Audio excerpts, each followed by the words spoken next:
Today's Healthy Living will be presented in Persian with subtitles in Arabic, Aulacese or Vietnamese, Chinese, English, French, German, Indonesian, Japanese, Korean, Malay, Persian, Portuguese, Russian, Spanish, and Thai.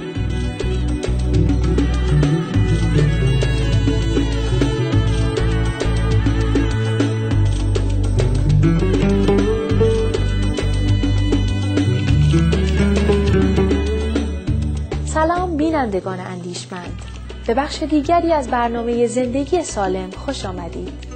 امروز تأثیر فوق‌العاده خامگیاه‌خواری وگان را در شفای بیماری‌ها بررسی می‌کنیم. افراد بسیاری به عنوان نمونه‌های زنده نشان داده‌اند که یک رژیم طبیعی و خامگیاه‌خواری می‌تواند سیستم ایمنی بدن را به طور چشمگیری تقویت کند و بیماری‌ها را درمان نماید. اکنون به ایران سفر می‌کنیم و خانم مریم حسینی را ملاقات می‌کنیم. ایشان بنیانگذار انجمن تغذیه طبیعی میباشد و بیش از 5 سال است که از رژیم خامگیاه‌خواری وگان پیروی میکنند. انجمن تغذیه طبیعی مرتباً گردهمایی‌هایی برگزار میکند که مردم میتوانند در آن شرکت کرده تا بیشتر در مورد شیوه زندگی خامگیاه‌خواری مطلع شوند و اعضای این انجمن نیز در آنجا در مورد این رژیم غذایی تبادل اطلاعات میکنند. خانم حسینی همچنین مدیر رستوران خامگیاه‌خواری در تهران هستند. امروز ایشان و دوستانشان برای ما در مورد بهبودی‌های چشمگیری در سلامتیشان بعد از شروع به تغذیه خامگیاه‌خواری وگان صحبت می‌کنند.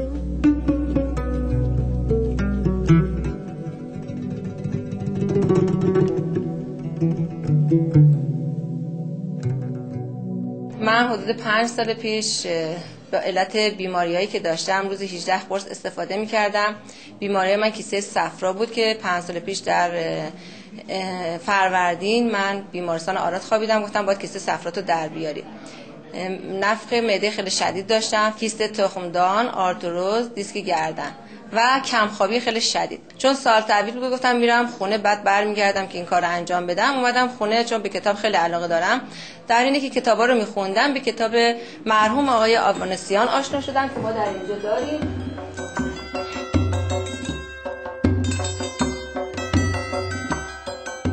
کتاب خامخواری یا زنده‌خواری، فلسفه تغذیه و تندرستی، نوشته آقای آرشاویر دراوانسیان، یک متخصص معروف در زمینه خامگیاه‌خواری در ایران، امید جدیدی برای خانم حسینی آورد.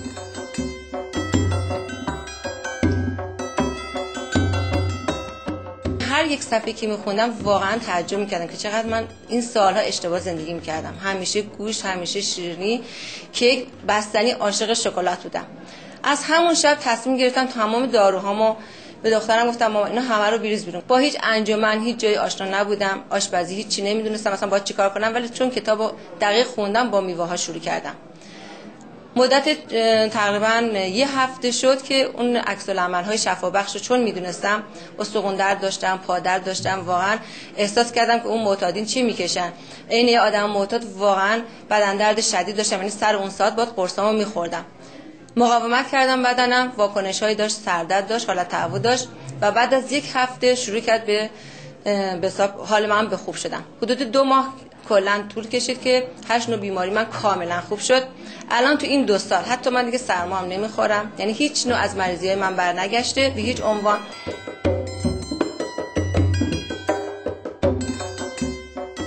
خانم حسینی بعد از تجربه بهبودی معجزه‌آسا در سلامت خود تصمیم گرفت تا خود را وقف مطلع ساختن مردم در مورد مزایای رژیم خامگیاه‌خواری وگان کند.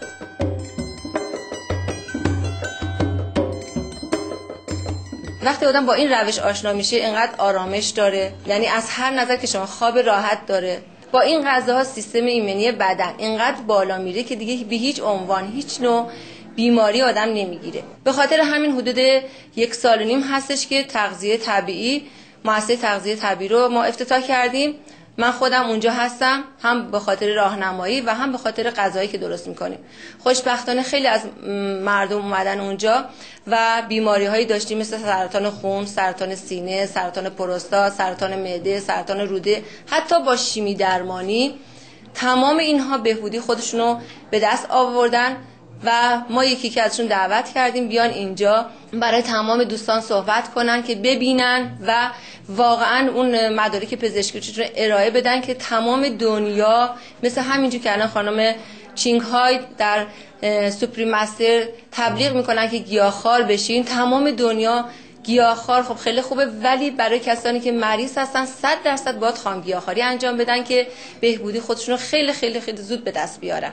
در این مدت روزانه ما میتونیم بگیم حداقل 50 نفر شاید 80 نفر، بعضی روزهای پنجشنبه در انجمن ما 150 نفر تشریف میارن اینجا و خودشون دیدن انسولین داشتن، نقرس بوده، روماتیسم بوده، بیماری برس، تمام بیماری ها، حتی به خاطر اونهایی که وزن خیلی اضافه داشتن در حدود مثلا 2 ماه شاید 30 کیلو کم کردن.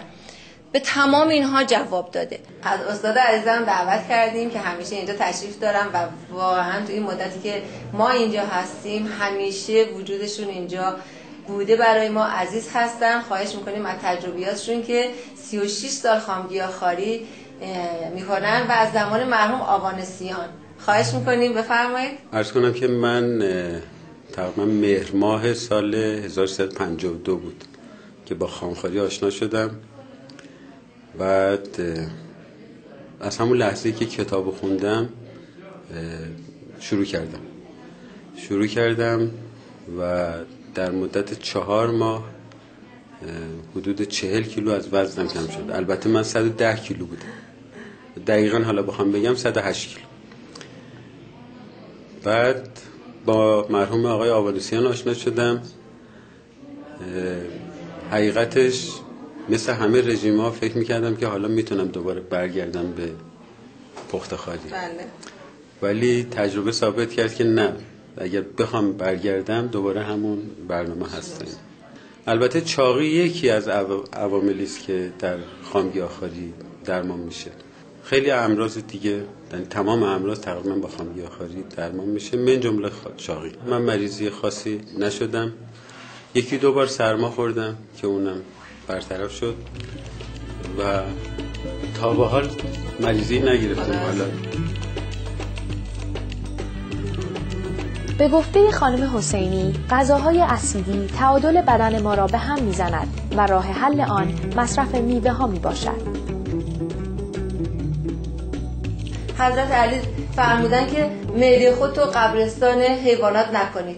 فرق نمیکنه که چی بیماری دارین، سرطان خون باشه، سرطان پروستات باشه، MS باشه، تمام اینها جواب میده به شرطی که از میوه ها استفاده کنید. چرا که میوه همه قلیایی هستن، در صورتی که گوشت اسیدی هست، لبنیات اسید هستش، نون اسیده، برنج اسیده. میتونین استفاده کنین از تمام چیزهایی که قلیایی هستن و اون هم با میوه ها. مطمئن باشین این کارو 10 روز انجام بدین، خودتون نتیجهش رو میبینید.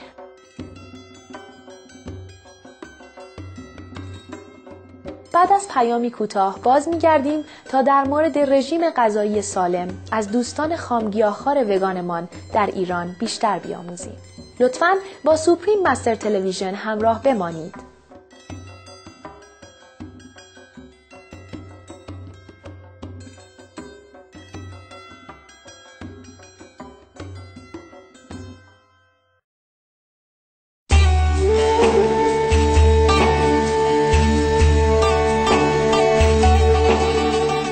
سلام، مجدداً به برنامه زندگی سالم در سوپریم مستر تلویزیون خوش آمدید. امروز دوستان ما از ایران تجربه های فوق‌العاده خود را از رژیم خامگیاهخواری وگان با ما در میان می‌گذارند.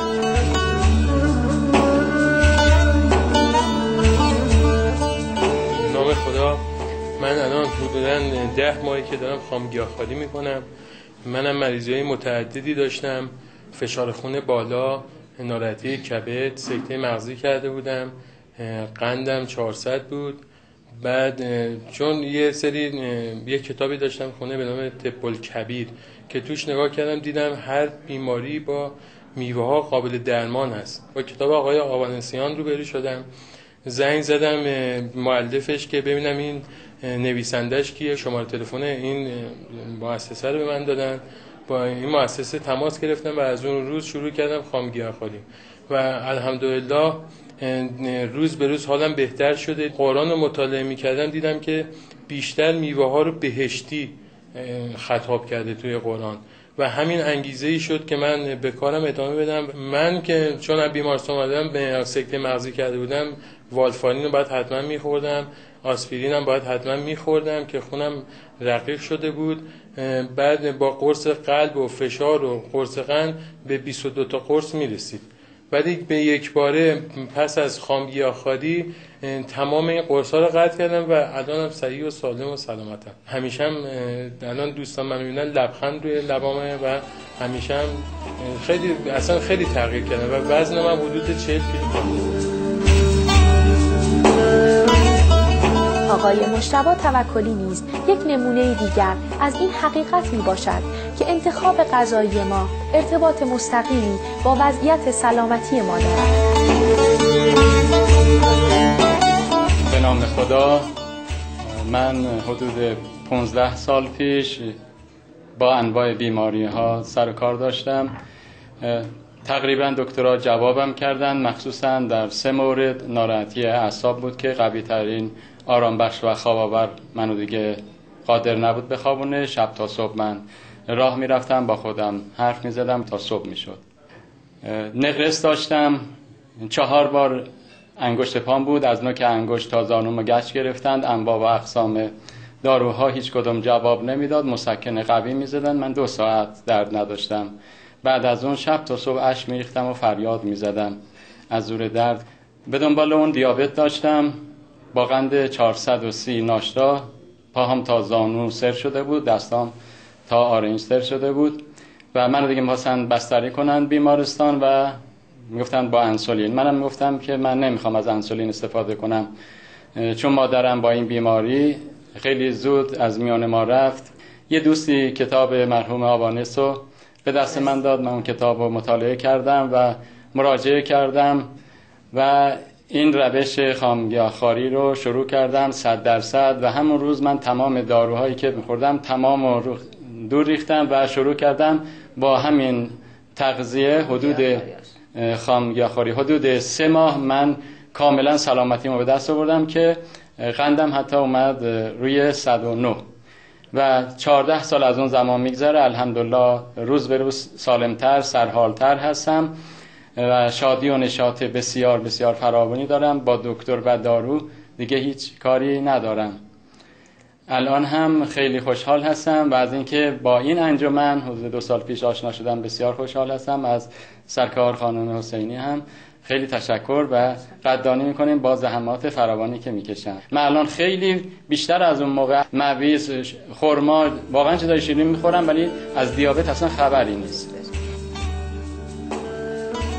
افرادی که 100% از رژیم خامگیاخواری وگان پیروی می‌کنند، پختن غذا را قبول ندارند. خانم حسینی برای ما دلیل این موضوع را توضیح می‌دهند.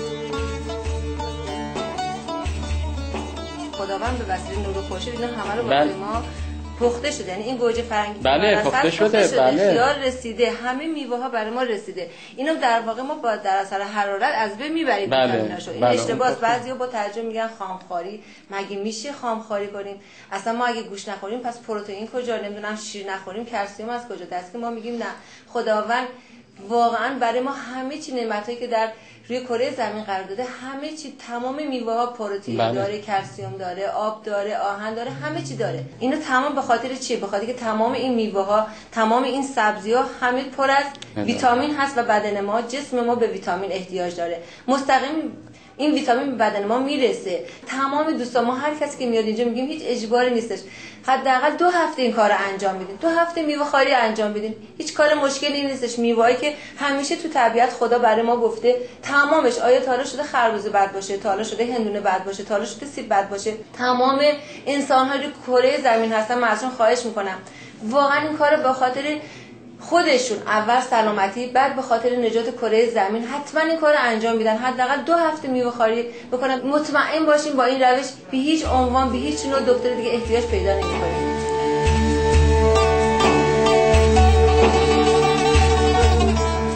ستایش و قدردانی ما تقدیم خانم مریم حسینی و سایر اعضای انجمن تغذیه طبیعی که با تشویق مردم به سمت یک رژیم شفیق و بسیار مغذی و خوشمزه سلامتی را به افراد بسیاری باز می‌گردانند.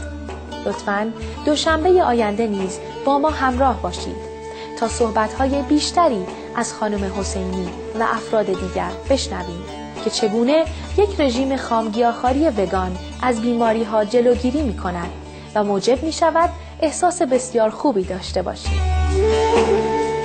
برای اطلاعات بیشتر در مورد انجمن تغذیه طبیعی لطفاً با این ایمیل تماس بگیرید: rawfoodiran@yahoo.com. از اینکه در برنامه امروز با ما همراه بودید سپاسگزاریم. با آرزوی اینکه همه ما در آغوش عشق و نور ابدی ملکوت باشیم. Thank you for joining us on today's program. May we all be embraced by heaven's eternal love and light.